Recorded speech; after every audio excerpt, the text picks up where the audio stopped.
Hello, everyone. I'm so sorry that I cannot be at Spring Open House tonight, but I'm very excited that you're here. I'm sure Miss Parrott did an excellent job of presenting registration and pre-ACT and all the things. If you are new to Bearden this semester, my name is Denise Watts. I'm your child's 10th grade principal. I just want to take a couple minutes of your guys' time before you head out and meet the real people who are the teachers and the ones that are going to be spending every single day with your student. But I thought about some things that a lot of people have been asking me questions about, and I thought I would share those things with you today. I want to kind of just tell you what's been going on last semester and this semester so far this week. This week we did have a class meeting.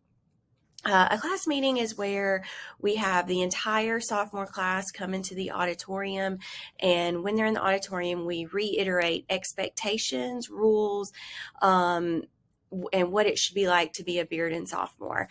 The thing that I spent a lot of time talking to them about, unfortunately, was vaping. So we have seen a little bit of an uptick in not just vaping, but THC vaping. So please be open with your student about that. Talk with your student about that.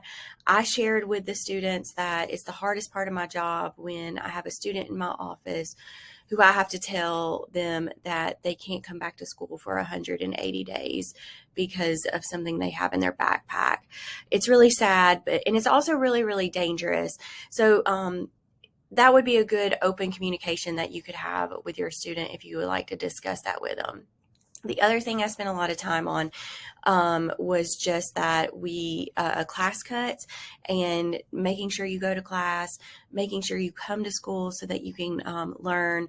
And if you're in class, you're not getting in trouble, you're going to pass, you're going to do well in your classes. So all of those things. So that's what we did in the class meeting. That was on Tuesday. Last semester, we started something new. Every single day, your sophomore student goes to something called Flex. This is just a kind of a renaming of something that you're very familiar with in the past, advisory, homeroom. In that Flex, they have the same Flex teacher every single day. They have the same Flex teacher that they had last semester, this semester. A couple of big things that we have been working on in Flex. One, we spent a lot of time last semester on U Science. Your students should have finished U Science. That's where they answer questions, take some short quizzes, and the results are pretty phenomenal. They show you not just what you have an aptitude for, but what your interests are in. So you may think, I want to be a doctor, but your aptitude says, well, you don't really like science, so maybe you shouldn't be a doctor. And so it categorizes things that you might want to do after high school into interest, and then your aptitude, and then it does an interest and aptitude and what fits you best. Your student can show you those things if you just want to ask them about it. Another thing that we've been using Flex for is this is 30 minutes several times a week where your student can use as a study hall and get work done. So if they're coming home and they're saying, I don't have time at school to do that, you can speak to them about maybe using their Flex time to get some work done if they're running out of time at home. We also send out weekly messages just like this every week on Thursdays. Your student gets a message from me with my little head in the same little bubble. And I just share things, again, go over expectations. We celebrate students, all of those things. Miss Parrott also sends out a weekly message on Wednesdays. So we're trying our best to stay connected with your student. I have 4 questions that students and parents have been asking a lot. The first one is parking for 10th graders. I just sent out a big information email, Parent Square post on parking for 10th graders. Unfortunately, we only have 525 parking spots. We have 1,000 juniors and seniors. Thankfully not, I don't know if thankfully is the right word, but not all juniors and seniors drive. So we're able to get our juniors and seniors into spots, but that leaves us not really any spots for sophomores. I'm currently allowing juniors and seniors to apply for parking that might be new or didn't have a car last semester. After that, we may be doing a lottery, but I told your students that at the most we may have 10 sophomores that might win the lottery. I'm sorry. As far as parking for next year, there will be information sent out towards the end of June for application. To apply for a parking pass before school starts, and that information will be sent out via Parent Square. Another thing is, are we a part of academies?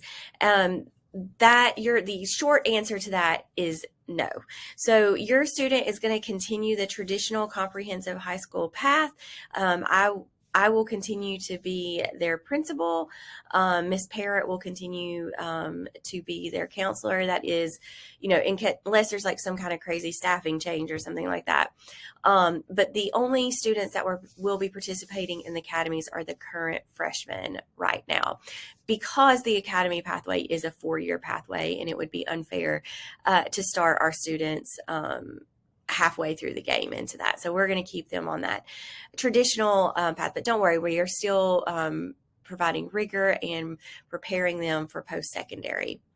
What's the best way to communicate with you, I think I meant that with me, sorry, with me and with teachers and Miss Parrott. So you can always email us. Phone, you can call us on the phone, but email is just easier for us to access. You can send us messages over Parent Square. That's another way that you can contact us. But please, anytime you need anything, do not hesitate to reach out. The last thing that we get asked a lot about is deals with attendance. So one of the questions I get asked a lot is, how many parent notes can a student use? A student can use 10 parent notes that will make that absence excused. After those 10 parent notes, that's for one school year, one calendar school year. Once those 10 parent notes are up, the only thing you can use are medical notes. You can use as many medical notes as you want. Once you get to 5 unexcused absences, that's when you'll start to receive letters from the district and the social worker on that we need to start paying attention to our attendance. One of the biggest problems that we see here is that students just forget to turn those notes in. So one way that some parents have solved this is they turn their notes in via Parent Square. But if you do send in a parent note, which is totally fine, students turn those into the West Mall office, and just make sure that you're asking your student, did you turn those in? Well, guys, I hope you have a great time visiting with teachers tonight. We are very excited to have them another semester. Like I told them, in just a few short months, you'll be halfway through high school. If you have any questions, please feel free to reach out to me. You guys have a great night. Bye.